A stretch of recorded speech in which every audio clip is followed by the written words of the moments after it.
سائل من وهران يقول، حي الصديقية وهران، يقول: ما حكم المرأة المتزوجة التي ترقص أمام زملائها العمال من الرجال والنساء؟ فقد ذهبت إلى الشركة فوجدت زوجتي ترقص أمام العمال من النساء والرجال، وأنا أسألك سيدي هل يجوز لي أن أطلقها؟ إذا ما طلقتهاش غير روح اشطح معها في الشركة. الله يهديك، الله يهديك يا أخي. هذه تبعتها تخدم، رحت للشركة سبتها تشطح مع العمال، مع العمال. حسبنا الله ونعم الوكيل. ولا نطلقها؟ لا لا، جيبها تشطح لك في الدار. حسبنا الله ونعم الوكيل. يجوز لك أن تطلقها، نعم، وعليها أن تتقي الله. يا مرة خافي ربي. كيف يدير راجلك؟ جاني راجل ديك النهار، جاني للدار قال لي راني نقتل روحي، ولا نقتل المرأة، ولا نقتل المرأة ومن بعد نقتل روحي. قل لي واش ندير؟ راجل فحل يعني. قال لي أنا موتي تخدم وعندي ثقة فيها.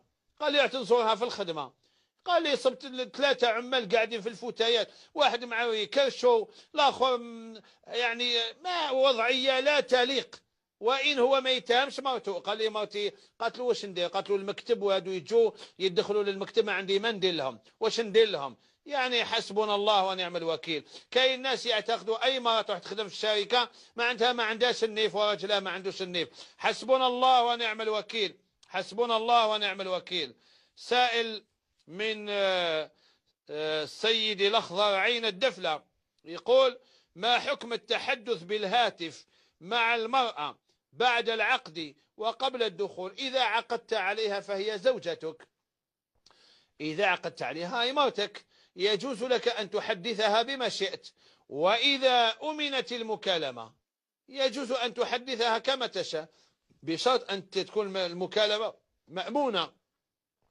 مأمونة. إذا تأكد عندك بأن المكالمة غير مأمونة فلا تتحدث عنها ما تشاء. فهمت ولا ما فهمتش؟ يقول: رجل طلق زوجته قبل الدخول وأراد الرجوع إليها، هل يعيد خطبتها من جديد؟ نعم، يعيد خطبتها من جديد مع احتساب المهر الأول. لا تدفع مهر جديد، تعاود. إذا لم تقع بينكما خلوة تعاود تخطبها من جديد وتجيب صداق كل جديد. عمرك ما كانت مرتك، عمرك ما عقدت عليها. إذا طلقتها قبل الدخول ولم تقع بينكما خلوة. أما إذا خرجتها معك، قال نروح نشري لها وخرجت معها فهذه خلوة. إذا رحت الفندق فهي خلوة. إذا مكان معزول في غابة الوئام البدني، مكان معزول لا يصح. إذا رحت معها لهذه الأماكن مثلا هنايا أي وقعت الخلوة. إذا طلقتها لا يجوز أن تعود إليك حتى تنكح زوجا غيرك. أما إذا ما وقعتش الخلوة يجوز لك تعاود تخطبها من جديد، وإذا وافقت تتزوج بك، وما تبنيش على الصداق الأول، لازم صداق جديد. نعم. بالنسبة للجماعة اللي ساكنين في الأحياء القصديرية بعثوا لي طلبوا التوضيح. قال لك يا شيخ ما فهمناش الفتوى اللي قلتها باللي ما يجوش واحد ساكن في حي قصديري يبيع داره. طلبوا التوضيح. هاني نعاود نوضح. إنسان ساكن في حي قصديري ما هوش نتاعو، جابنا بسبب أزمة سكن، ولا هذاك السكن ماشي نتاعو، ما عنده لا عقد ولا ملكية ولا والو، ما يجوزلوش يبيعه، لقوله عليه الصلاة والسلام: لا تبع ما لا تملك.